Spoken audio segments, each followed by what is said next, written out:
From the very beginning of Hollow Knight, we witness Hallownest falling apart because of the Radiance's infection. Peaceful bugs become violent. Proud warriors lose their minds, and entire cities are left in ruins. Yet somehow, a handful of characters remain completely unaffected, almost as if the infection never reached them. So, why did they survive? Were they immune? Was the Radiance unable to control them? Or is there another secret hidden within the game's lore? Today, we'll take a closer look at some of the most famous characters who escaped the infection. Whenever the game gives us an official explanation, we'll use it.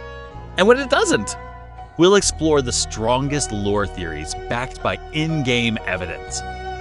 Let's start with Hornet, the character most players wonder about. She travels through Green Path, Kingdom's Edge, and even Deep Nest, areas crawling with infected creatures. Yet she never shows a single sign of infection. No glowing orange eyes, no loss of reason, and no change in her personality. The most likely explanation is that Hornet isn't an ordinary bug. She is the daughter of the Pale King, a higher being, and Hera the Beast, one of the three Dreamers. Because of her unique lineage, she's fundamentally different from most of Hallownest's inhabitants. The Radiance spreads by invading minds through dreams and bending them to its will, but Hornet possesses extraordinary determination, making her far more difficult, if not impossible, for the Radiance to control. The game never outright says she's immune, but everything we know points to her heritage and incredible willpower as the reason she remained untouched. Next is Quirrel, whose story is one of the saddest in the entire game. Throughout his journey across Hallownest, he visits some of the kingdom's most dangerous places, yet he never shows any sign of infection. Here, the explanation is much clearer. Quirrel wore Monomon's mask, and it was far more than a simple mask. It carried powerful magic that preserved both his mind and his memories for many years. Because of that protection, the Radiance was never able to take control of him like it did with so many others.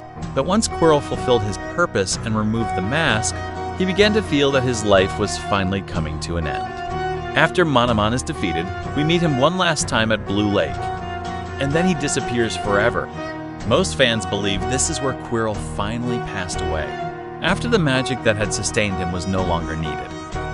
Now for one of the most controversial characters in Hollow Knight, Zote the Mighty.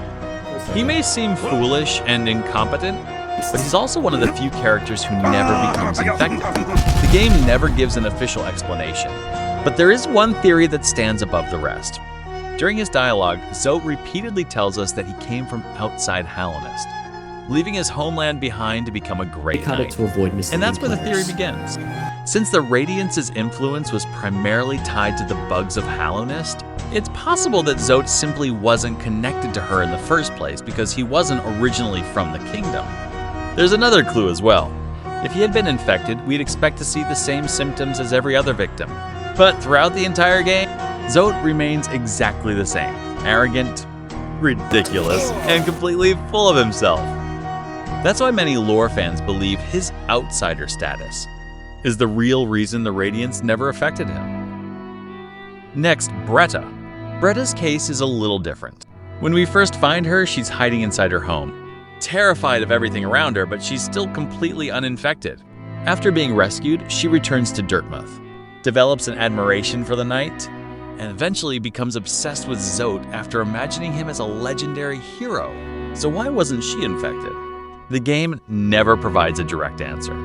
However, the strongest theory is that Bretta spent most of the infection safely hidden inside her house, rarely coming into contact with infected bugs. On top of that, Dirtmouth was relatively isolated compared to places like the City of Tears, or the Forgotten Crossroads, where the infection spread much more aggressively. For those reasons, Bretta likely managed to survive untouched, despite being one of the kingdom's most vulnerable characters. But these aren't the only mysterious survivors. In the next parts, we'll explore even stranger cases, including the White Lady, Ogrim, Cornifer, and Iselda Elderbug the Nailsmith, the Hunter Bardoon the Last Stag, and Grim Troop, and uncover why the Radiance failed to claim them as well. If you enjoyed the video, Don't forget to leave a like and subscribe for more Hollow Knight lore. And if you understood the theory, let me know what you think in the comments. You can also share this video with another Hollow Knight fan. More lore is coming soon, so stay tuned for the next video.